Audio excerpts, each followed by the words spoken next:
Right now at noon, a road rage incident caught on camera. What we know about the man who allegedly pointed a gun at another driver.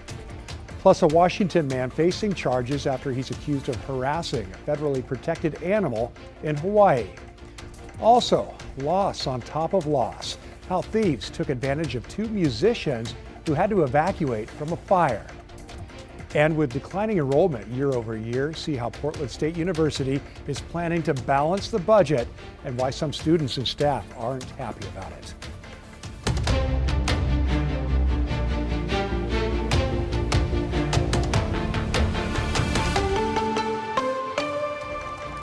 And thank you for joining us. I'm Tim Gordon. Our top story at noon today, a PGE worker has died in a workplace accident at the River Mill Dam near Estacada. Authorities say the person died around 4:30 Thursday afternoon during testing operations there. Power was quickly shut down, but first responders say there was nothing they could do. The medical examiner will determine the cause of death, and OSHA has been notified. In response, PGE, a spokesperson there, said in part, quote, "We extend our deepest sympathies to their family and loved ones during this difficult time as we work closely with first responders and all involved to understand the details of this tragic event." And earlier this morning, the suspect behind a road rage incident caught on camera in Gresham made his first court appearance. Police say 19-year-old Junior Reyes Galindo pointed a handgun at a woman last week. Investigators say it was all caught on video. It happened near Southeast Powell Boulevard around 6 in the evening on May 6th. A caller reported that Reyes Galindo was driving erratically. Investigators say the woman honked at him, and that's when he allegedly pointed a handgun at her. Officers later found and arrested Reyes Galindo near Southeast 150th Avenue and Powell Boulevard. They recovered a handgun with a 30-round magazine from underneath the driver's seat. And Portland police have arrested a man accused of hitting a patrol vehicle with his SUV in January and then fleeing the scene, leaving two officers with minor injuries. The crash happened near Southeast 148th Avenue and Stark Street. Portland police say the two officers were responding to a call with their lights and sirens on when they were hit by another driver. One of the officers couldn't get out until Portland Fire arrived to pry open the passenger side door. Officers found the car that had hit them, seized it, and they've now arrested 55-year-old Terrell Henry. He's facing several charges, including reckless driving and recklessly endangering another person. Let's take a live look now. It's the Wells Fargo Skycam there. Start off pretty cool today, and we'll stay that way getting into Saturday. What about rain showers? What about that, Chris? Yes. Yes. Yes to that. Good. Here's the proof. Radar over the last 3 hours. We do have some light rain moving in. It's actually been raining more than not across the North Oregon Coast Range right now. I just checked both Jewel and Mist reporting up over 0.2 of an inch of rain so far this morning.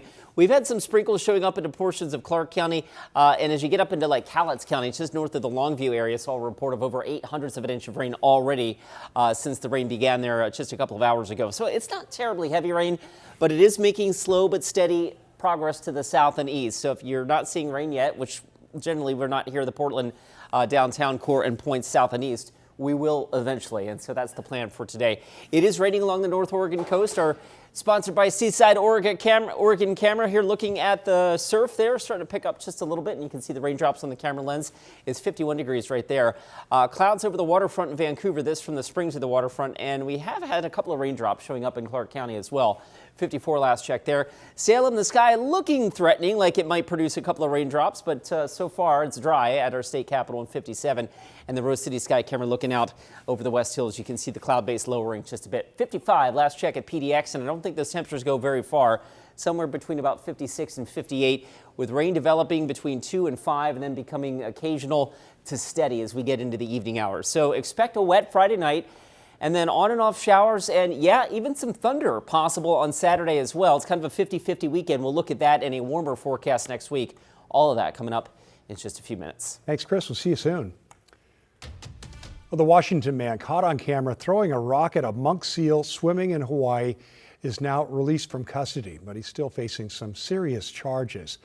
The U.S. Attorney's Office says Igor Miklovich Litvinchuk is now charged with harassing a protected animal. Witnesses say they confronted him when this happened and told him they'd contacted law enforcement. Prosecutors say he responded that he was, quote, rich enough to pay the fines. Many locals say this is just another incident of tourists not respecting their home and the native wildlife. A lot of tourists think like, this is their vacation time. They don't really realize that this is our home. His next court appearance is in 2 weeks in Honolulu. If convicted, he faces up to 2 years in prison and about $70,000 in fines. Well, thousands of dollars worth of equipment gone after burglars apparently took advantage of a Southeast Portland pair forced to leave their home after a fire broke out. And when they returned, instruments, amps, and a lot of other expensive gear had vanished. Alma McCarty has more.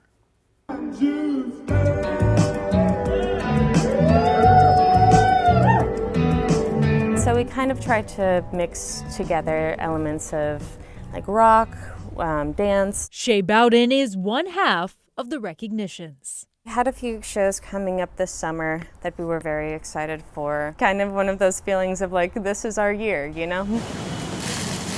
But on May 1st, a vacant house nearby in the Belmont neighborhood undergoing renovations caught fire. 4:45 in the morning when the firefighters were knocking on the door, hurriedly trying to get us out as quickly as possible. Shea and her bandmate Jake Sargent grabbed what they could. Ironically enough, our first thought was, I hope our gear is okay. When they returned days later, much of that gear was gone.